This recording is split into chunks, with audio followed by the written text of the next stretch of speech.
to Google Classroom para sa mga kasama natin yan. Alright, so let me just check if we are already streaming. Are we streaming na dito sa ating page? Yes, we are, I think. It says live, but I don't see. Ayan, may live na ako. I'm gonna check my audio.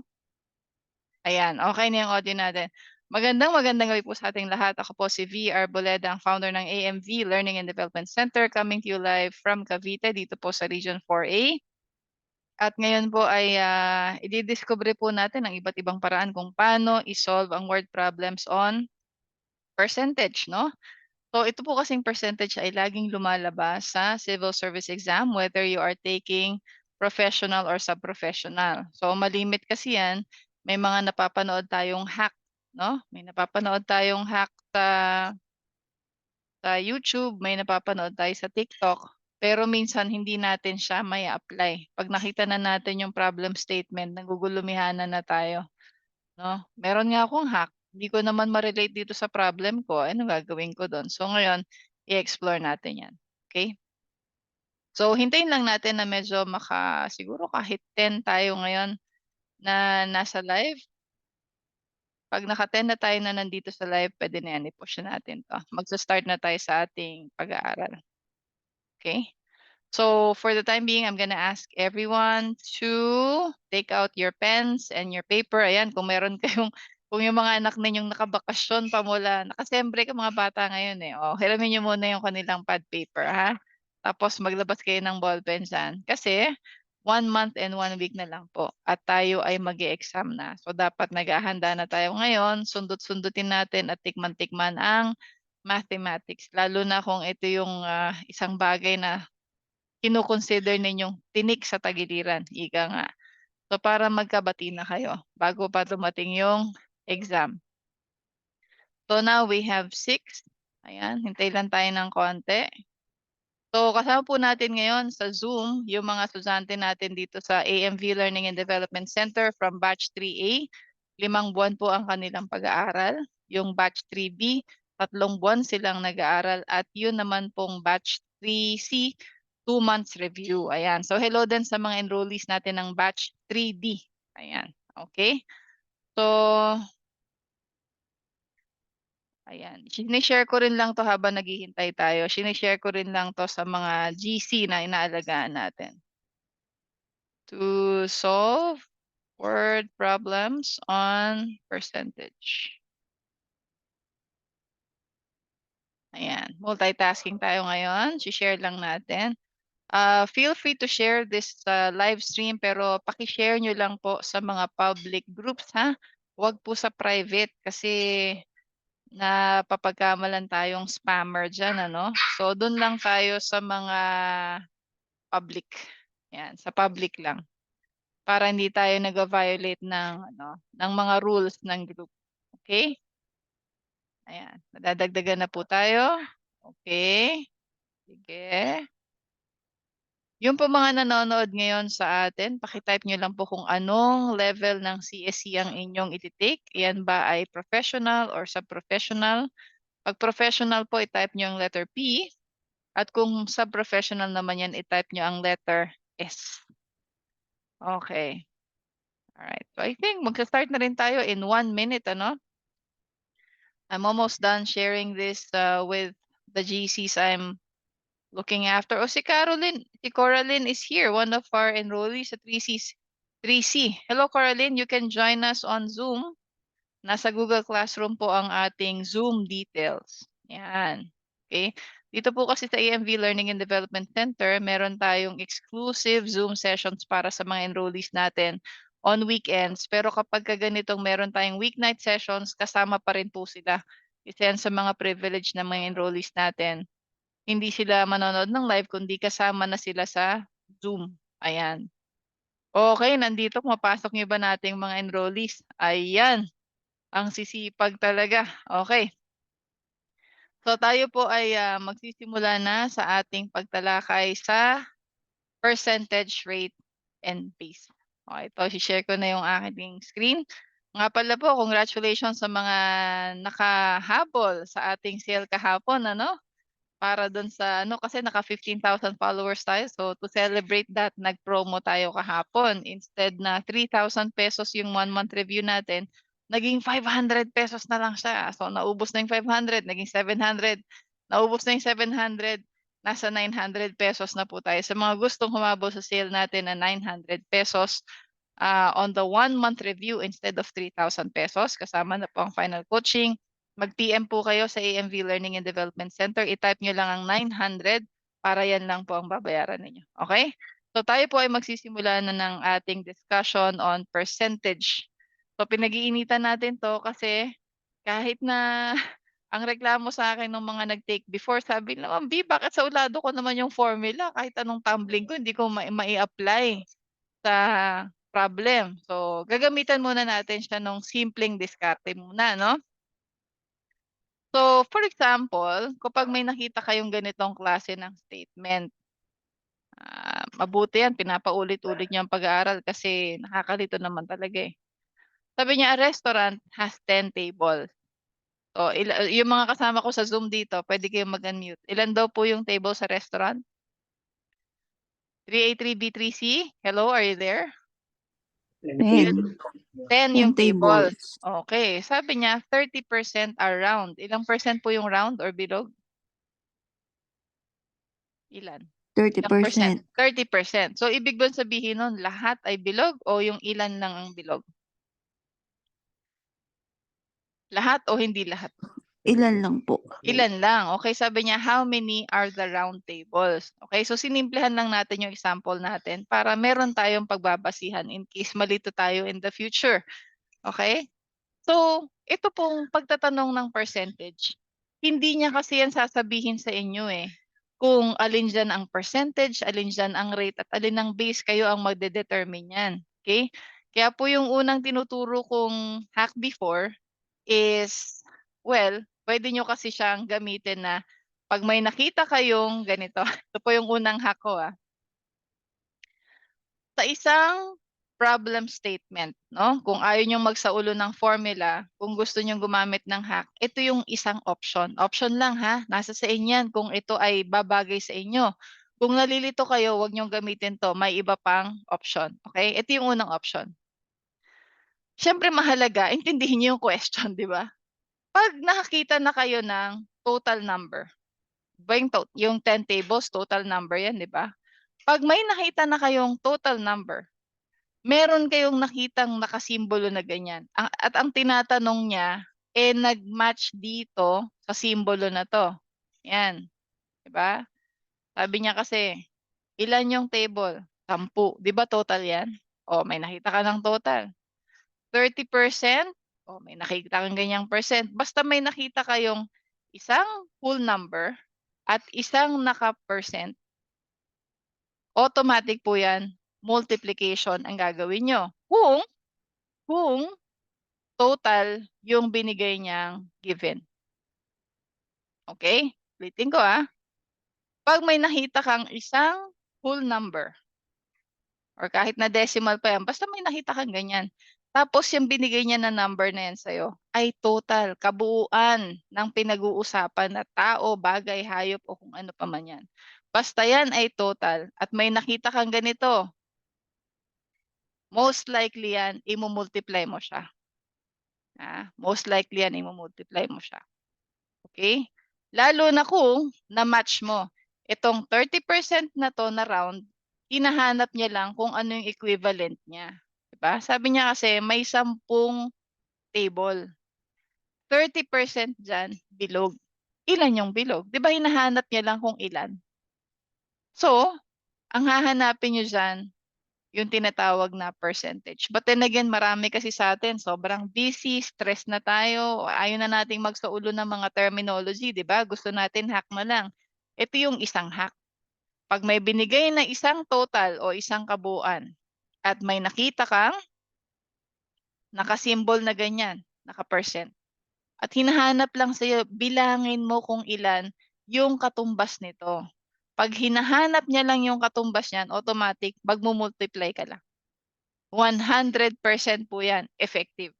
Yan naman, kung yan ang babagay sa inyo. Kung ayaw niya nang magsaulo. Kung ganyan diskarte, gumagana sa inyo, push nyo po yan. Ha? So, ibig sabihin, i-multiply mo yung 10 sa 30%. So, pag nag-multiply tayo ng 10 times 30%, mahirap pong gawin yan, di ba? So, yung 30%, kailangan muna i-convert natin siya sa whole number or decimal with whole number.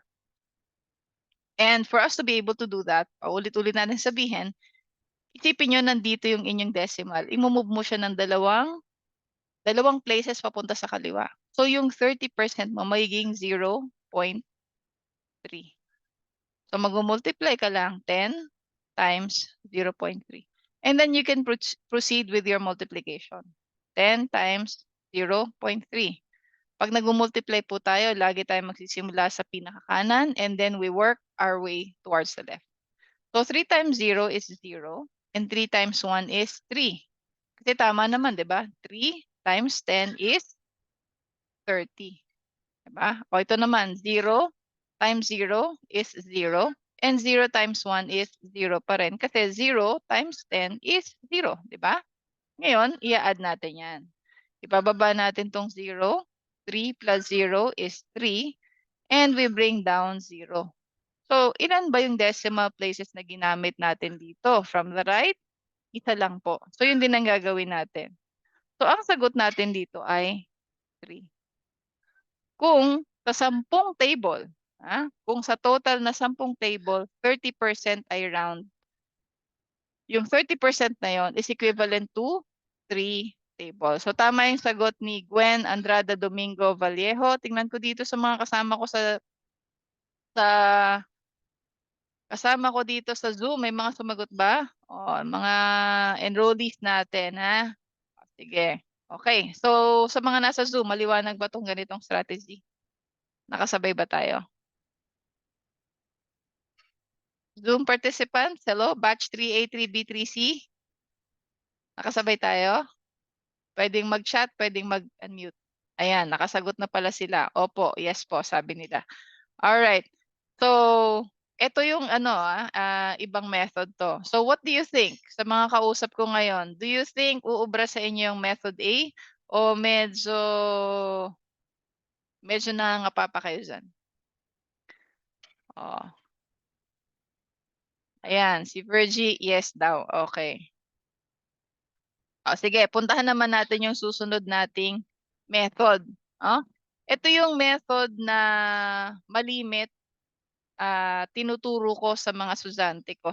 Yung Tecans Triangle, no? Ano ba yung ibig sabihin ng Tecans Triangle? Ito yung makakatulong sa'yo sa paggawa mo ng formula. Ang kagandahan nito, ng merong Tecans Triangle, meron kang guideline kung anong formula ang gagamitin mo. Ang disadvantage lang nito, kailangan mong ma-label yung given, no? Kasi ang ibig sabihin ng P, sa mga estudyante ko, ang ibig sabihin ng P dito sa triangle na to. What does it stand for? Pwede mag-unmute? Percentage. Percentage. Okay. Tama ka dyan. Sino yung sumagot kanina? Percentage, tama yan. So this is percentage, no? Yung percentage, tinatawag ko rin yan na kasi 'di ba nakakalito, no? Sa mga estudyante ko, sinasabi ko sa kanila, ang itawag nyo dyan ay parte ng buo. Okay?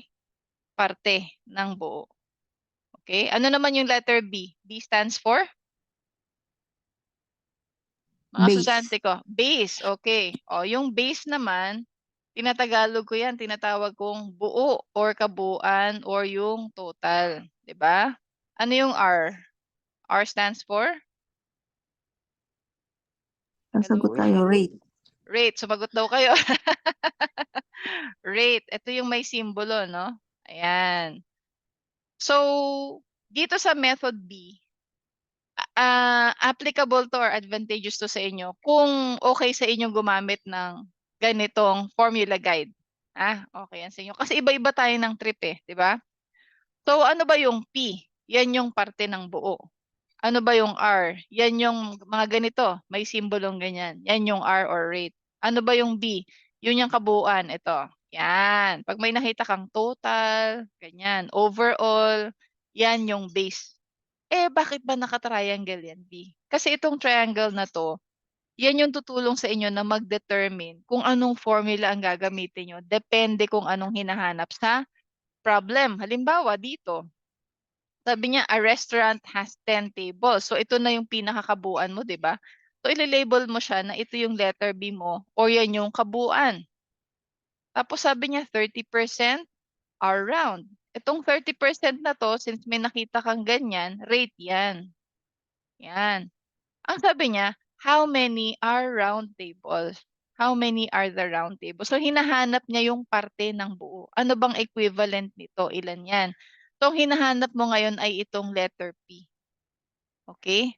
So, ang silbi ng triangle na yan is to guide you. So, halimbawa, letter P yung hinahabol mo, hinahanap mo, ilagay mo ngayon yung letter P sa iyong equation. Pag kinuha mo yung letter P, anong matitira? Isang letter R at may katabi siyang letter B. Yan. Kasi sa math, pag magkatabi ang dalawang letter, automatic yan multiplication. Yan. So, isa-substitute mo ngayon. Ano ba yung R? Ang R natin ay 30%. So, lalagay mo siya dito, 30%. Tapos, imumultiply mo siya dun sa base mo na 10. And just like what we did earlier, yung 30%, i-convert mo siya sa decimal. So, dalawang kembot pa kaliwa. So, yung tuldok mo pupunta sa kaliwa ng 3. So, yung 30% magiging 0.3 times 10. At pag minultiply natin yan ulit, 10 times 0.3. 3 times 0 is 0. 3 times 1 is 3. Kasi nga, 3 times 10 is 30.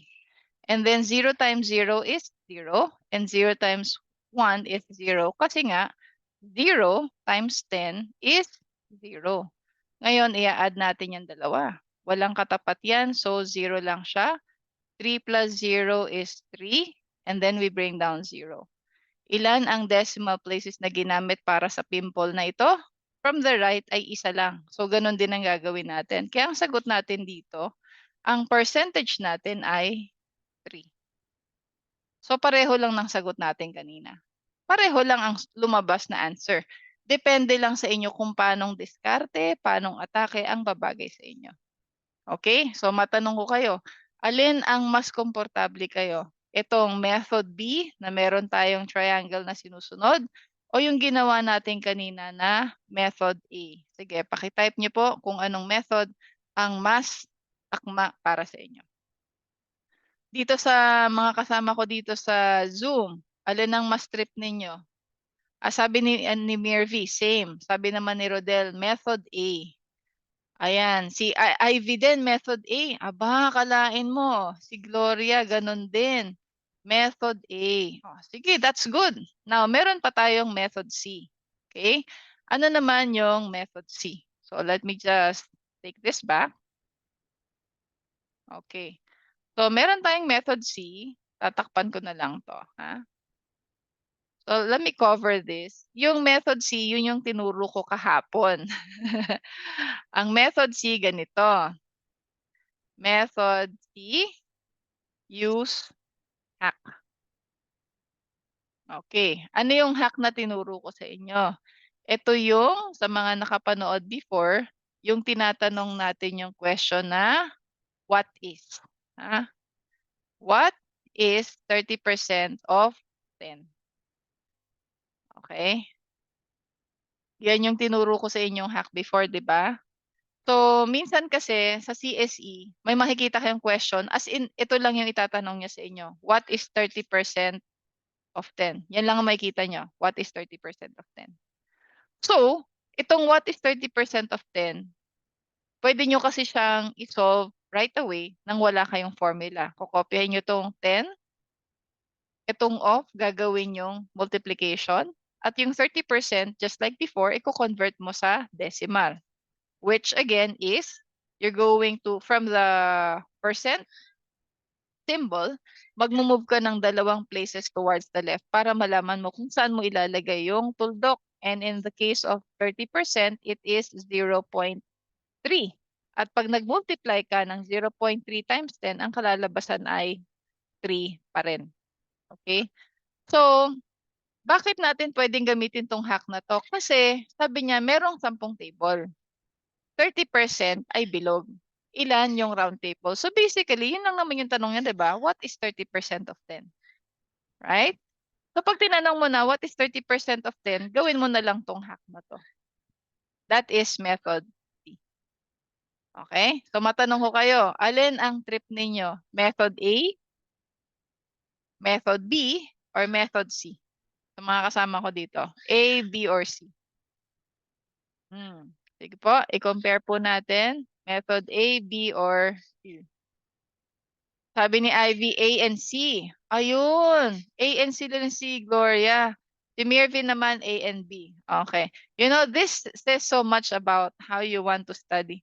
I'm really happy that you have this we have this chance to look at options, ano? Para, kasi different strokes for different folks yun eh. Depende kung ano talaga yung inyong preferred na style. Okay? So, sige, ganito. Maglalagay ako ng isa pang problem statement dito. Tatakmat ko lang to, ha? Okay, so maglalagay tayo ng isa pa. Let us take a look. Naririnig niyo ba ako? Is my audio clear? Maliwanag ba? Mga participants, is it clear? Sa Zoom? Okay Yes lang po. ba? Yes, okay. May naririnig ba kayong background noise? Meron ba? Meron? O, pakisabi lang pag meron, ha? Ako kasi may naririnig akong background noise dito eh. Okay, so let's take a look at another example. So kanina, tables yung pinag-uusapan natin. Pumunta naman tayo sa farm. ABC Farm has a total of 123 animals. Okay. 25% are goat. How many goats do they have? Okay. So, iba't ibang style yung pwede nyong gamitin dito, no? So, ano yung binigay niya dito? May binigay ba siyang total number? Meron, wala? Hello? Meron po. Meron. Ano yung total number daw? Yung 123 animals. Yung 123. Correct. May binigay ba siyang percentage? 25%. May binigay siya, 25%. Okay, so tingnan natin yung mga method, no? Sabi natin kanina sa method A. Okay, subukan natin yung method A. Sabi natin sa method A, basta may nakita kang total at saka percentage, so may total ka, di ba? Tapos may percentage ka. Sabi natin automatic, anong gagawin mo? Automatic? Multiply or divide? Multiply. Multiply. So mag-multiply tayo ngayon. 123 times 25%. Ano yung 25% sa decimal? 0.25 is correct. Okay. So yan yung method A. Yung method B natin, sabi natin gagamit tayo ng triangle, no? Meron tayong triangle dito. So nakakatanda, meron tayong letter P, meron tayong letter R, at meron tayong letter B. Okay. So, dito sa letter B, mag-identify tayo ngayon. Meron ba tayong binanggit na percentage or parte ng buo? Meron, wala?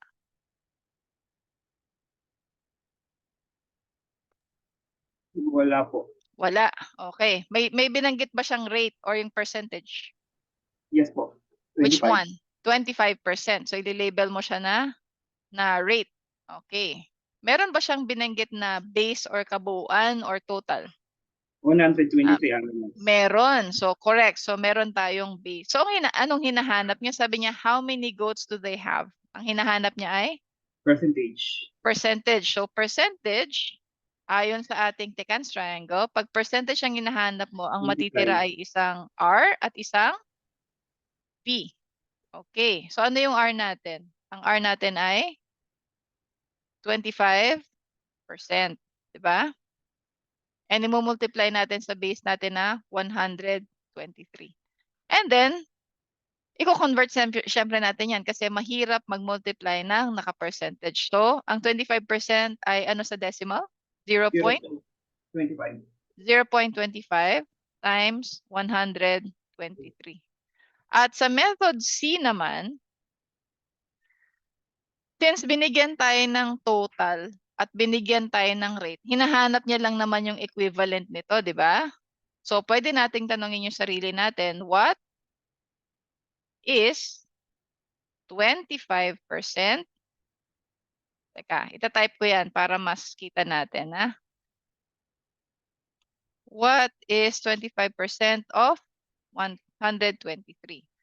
So, I have to make this smaller para ma-convert natin siya mamaya. Magamitan natin ng hack. So, ito yung hack na sinasabi natin, ano? So, yung what is 25% of 123, pwede mo na siyang i-hack. So, ano gagawin natin sa 123? Like, babaguhin ba natin to? Hindi. Babaguhin? Hindi. Tignan ko yung mga sagot sa chat. Hindi po. Hindi po. Okay. So, 123 lang siya. Anong gagawin ko sa off? Equals. Ano po ito? Ano yung off? Ano gagawin ko? Minus. Aray ko. Multiplication. Okay. Anong gagawin ko sa 25%? 0.25. Gagawin nating decimal. So, 0.25. So, mag-multiply tayo, no? 0.25 times 123.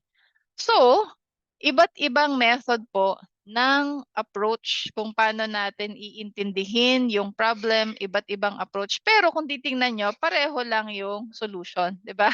Ang pinagkaiba lang, yung pag-interpret natin ng problem at saka kung paano natin siya susolusyonan. Okay. So, mag-multiply na tayo ngayon, ano? So, 123 times 0.25. Yung mga kasama ko sa Zoom, pwede kayong mag-unmute, ha? Ayusin ko lang yung sulat ko. Wait. Ganun pa rin eh. 5 times 3 is what? Hello? What is 5 times 3? 15. 15. Okay. Ililipat ko lang dito 15. para mas kita natin, ha? 0.25. Okay. So, it's 15. Carry 1. What is 5 times 2? What is it? 10. Plus 1 is what? 11. Oh, carry Plus 1, 1. 11. Okay. What is 5 times 1? It is 5 plus 1 is 6. 6. So, ang 5 6. times 123 daw ay 615. O, next. 2 times 3 is what? 6. 6. What is 2 times 2? 4. 4. What is 2 times 1? 2. Okay. Tapos itong sa 0, puro 0 naman ang sagot natin dyan, di ba? So, tatlong 0 lang yan. And then we're going to add all of them. So, ito walang katapat to. So, 5 lang siya. What is 1 plus 6? 7. Ah? 7. 7. What is 6 plus 4? 7, ma'am. 10. 6 plus 4 is 10. Carry 1. Carry 1. Okay. And then what is 1 1 plus 2? 3. Tama ba? 3. Okay. So, ang sagot ba natin ay 3,075 o may gagawin pa tayo dito? Okay. Bilangin po. Lalagyan ng first. Aalisin natin o bibilangin natin yung decimal dito, di ba? So, ang decimal natin ay 2. So, ibig sabihin, Okay. ibabalik ko lang yung ano natin kanina.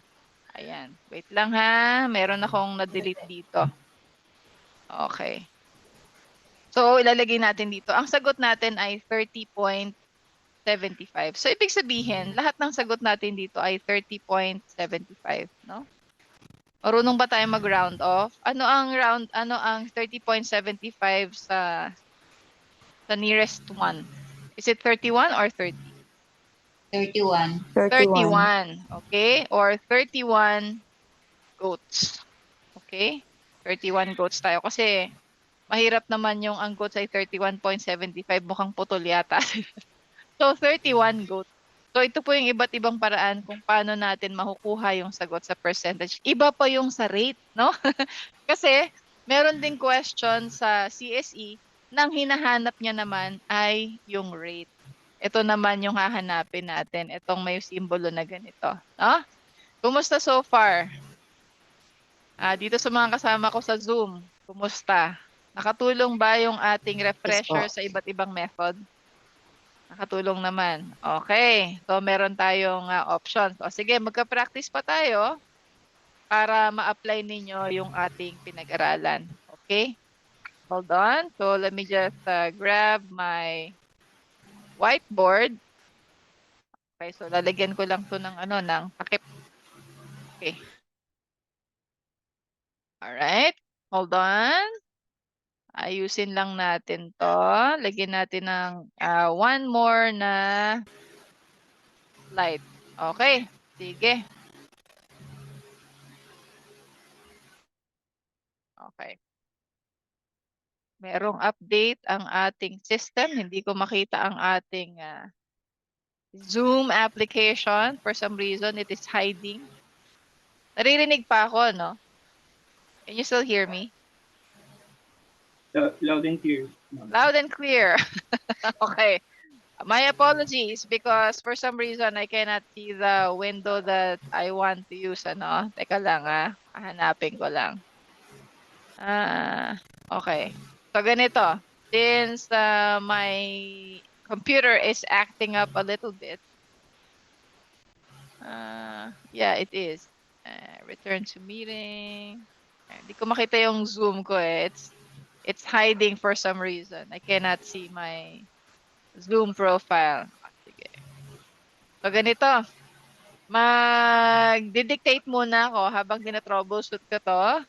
And then I'm gonna be asking you to punch in your answers here. Kahit dito sa may chat box natin. Okay? So here is the scenario. Okay? In a barangay of 2,000 residents. Ilan daw yung residents sa barangay? 1,000. 2,000. Okay, 2,000 residents. 75%. 75% are voters, registered voters. Okay. Ang tanong, ilan yung registered voters sa barangay? Okay? So, bahala na kayo kung ang gusto nyo gamitin ay method A, method B, or method C. Again, ang given natin, ang total number of residents sa isang barangay ay 2,000 o 2,000. Doon daw sa 2,000 na yon ay 75% ang registered voters. Ang tanong, ilan yun? Okay?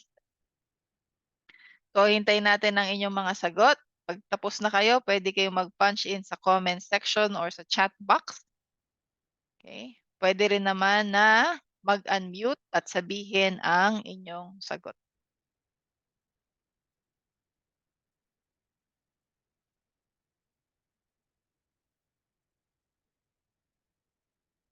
Okay. Let's see kung meron ng sumasagot. Ayan, may mga sumasagot na pala dito. Oh, nandito sa live natin si Jessamy Sibonga, one of our enrollees. Nandito rin si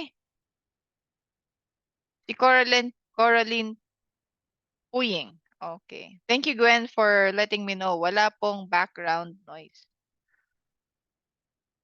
Okay?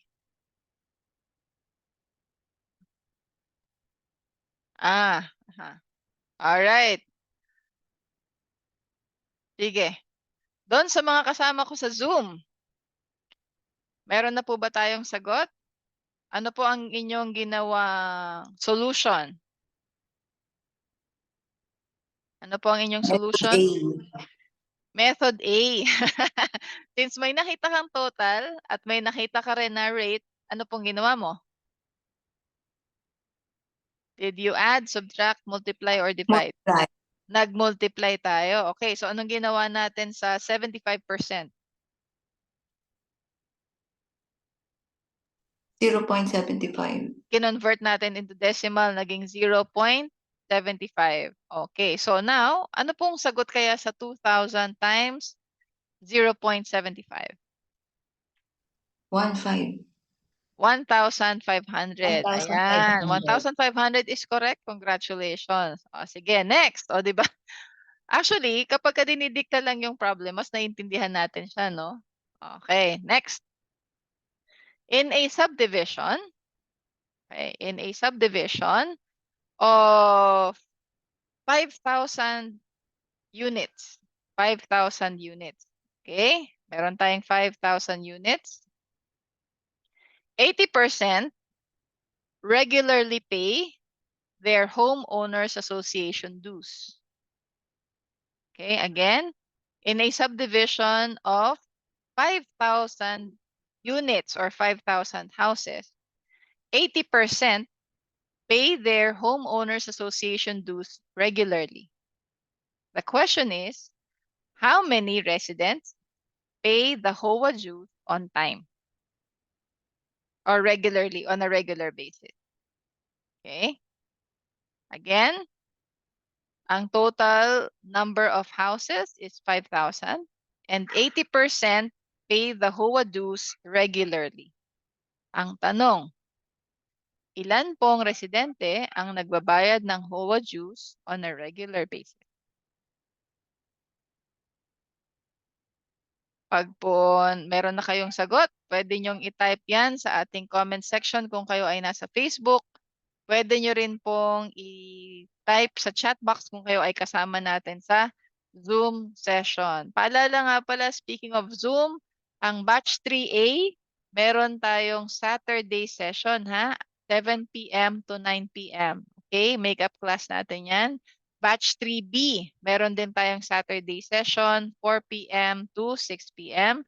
And then batch 3C, meron tayong makeup session on Saturday, 1 p.m. to 3 p.m. And then, kayo pong tatlong batch, meron pa rin tayong Sunday session, same time. Okay? So, ibig sabihin, double session tayo ngayong weekend. Batch 3A, Saturday and Sunday, 7 p.m. to 9 p.m. Batch 3B, Saturday and Sunday, 4 p.m. to 6 p.m. And batch 3C, Saturday and Sunday, 1 p.m. to 3 p.m. Tapos naman po yung mga nasa batch 3D, yung po mga enrollees natin, may natanggap na po kayong invitation para sa Google Classroom, sa Google Chat, at nasa inyo na rin po yung Zoom details. No? Pwede na kayong mag-advance study. Ang atin pong first Zoom session is gonna be held on February 4. That is a Sunday, 10 a.m. to 12 p.m. So, sakto pong pagtapos yan ay tanghalian. Sa mga gustong humabol sa batch 3D, meron pa po tayong, ilang slot pa ba yung 900 natin? Dalawang slot na lang po para sa ating 900 peso promo. So instead of 3,000 pesos para sa ating 1-month review, including the final coaching, 900 pesos na lang po ang inyong babayaran. So just send us a message at AMV Learning and Development Center at i-type nyo po ang 900. Kasi pag naubos na po yan, wala na yung 900. 1,300 na po yung susunod niyan kasi nagpo-promo tayo this week, okay? Alright, so sino po may mga sagot na sa question natin? Tungkol sa HOA, mga regular pays ng HOA? May nakasagot po ba?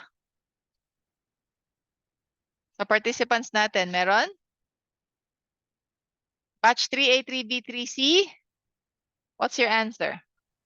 4,000. 4,000 po. 4,000 resident. Okay, madami-dami na rin maraming nakakolekta. Okay, good. Alright, so sana nakatulong sa inyo yung ating refresher ngayon. Ang akin pong payo sa inyo, pag nagbabasa kayo ng problem statement, try to relax, no? Kasi tingnan nyo, tonight, ang bilis nyo siyang nasasagutan kasi relax lang nyo siyang ina-approach. Now, admittedly, yung mga makikita ninyo sa CSE, hindi ganyan kasimple yung statement, tama? Yung iba nakakalito. But that's the challenge. Basically, what they want to know is if you can work under pressure.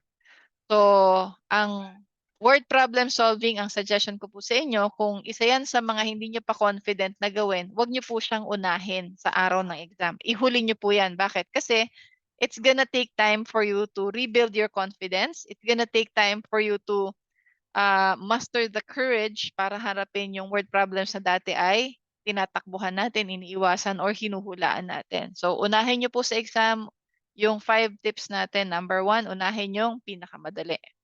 Pangalawa, ihuli nyo yung mahirap, nakakalito, matagal gawin. Pangatlo, pag nag-mental block po kayo, mag-relax lang kayo kasi normal naman yan eh. Kahit nga in an ordinary day, na may mental block tayo. Ano pa kaya yung tayo stressed o pagod, di ba? So normal lang yan. Number 4, wag na wag po kayong aalis ng testing center hanggat hindi kayo pinapalayas ng proctor. Bakit? Kasi last CSE nyo na po yan. Huling take nyo na po yan. So namnamin nyo yung pagkakataon na huling beses na kayong uupo sa isang public school chair para mag-take ng CSE sa level na yan. So kahit po nagtayuan na yung mga kasama ninyo, huwag po kayong gagaya doon kasi hindi naman natin alam kung bakit siya umaalis. Baka may appointment siya, may date siya, hindi maganda pakiramdam. Just mind your own business. And number 5, kaya po kayo hindi mo natatayo dyan kasi kapag kayo ay nag-relax na, yung brain ninyo, minsan saka siya nakakapag-assess, saka nakakapag-remember, no? So, since nandun pa kayo, kung meron kayong maalalang formula, may naalala kayong grammar rule, may naalala kayong vocabulary, for instance, or strategy, at least nasa school pa kayo, pwede nyo namang palitan yung inyong sagot, basta tama yung inyong pagkokorek. Okay? So, yung tips natin unahin ang pinakamadali, ihuli yung mahirap, nakakalito, matagal gawin. Number 3, pag na-mental block ka, close your eyes, mag-relax ka para mag-reset yung brain mo. Number 4, wag aalis ng hindi pinapalayas ng proctor. Parang sinihan lang yan eh. Diba? Hindi porket nag-CR yung mga nanonood, mag-CR ka na rin. Enjoy it. It's gonna be, because March 3 is gonna be your last CSE. And number 5, okay lang na baguhin ang iyong sagot. Okay? Meron akong bonus tip. Okay lang manghula. Don't strive for perfection kasi ang passing rate naman ng CSE hindi naman 100%. It's not 90, it's not 85, it's just 80%. At yung mga passers po natin, by the way, hello sa mga passers natin ng 2022 and 2023, nasa 283 and counting na po ang ating passers. Talaga namang mayroon sa kanila na nanghula ng sagot pero pumasa naman sila. So okay lang yan Hindi nyo kailangang malaman lahat-lahat. Kung talagang hindi na kinaya ng powers natin, it's okay. Kaya nga po, mas maagang mag-aaral, mas maganda. So kung nakatuto kayo ngayon, congratulations sa inyo kasi nakakapagpunlan na kayo, no? Tumataas yung confidence nyo, na-excite na kayong mag-aral, hindi na kayo masyadong natatakot na mag-exam. So ituloy nyo lang po yan, tuloy-tuloy nyo lang yan. So I would like to invite you kung kayo ay magte-take ng CSE sa March 3, which is 1 month and 1 week away, mag-enroll po kayo. At dahil naka-promo tayo ngayon, samantalahin nyo na po yan. Instead of 3,000 pesos para sa 1-month review, kasama ang 10-day final coaching, meron tayo ngayon 900 pesos lang. 2 slot lang po yan. Tama ba? 2 pa ba yan o isa na lang? Ayan, may mga nag-i-inquire na ay pumunta na po kayo at 900 na yan. Kasi ang susunod niyan, if I'm not mistaken, either 1-1 or 1-3. Sayang naman po yung ating masisave. Okay? So yan, sana nakatulong tayo ngayon. Sa mga estudyante ko dito sa Zoom, thank you so much for joining. Ako'y hanga sa inyong kasipagan. Onward, forward, and upward. And then standby lang mga dear students, yung mga enrollees natin. Kasi most likely, meron na naman tayong live bukas. Okay? So supplementary learning natin yan. Alright, so ako po'y magpapaalam na. Maraming salamat po sa inyong lahat. Onward, forward, and upward. Hanggang sa muli po, ako po si Vier Boleda, pasimuno ng AMV Learning and Development Center. Happy New Year!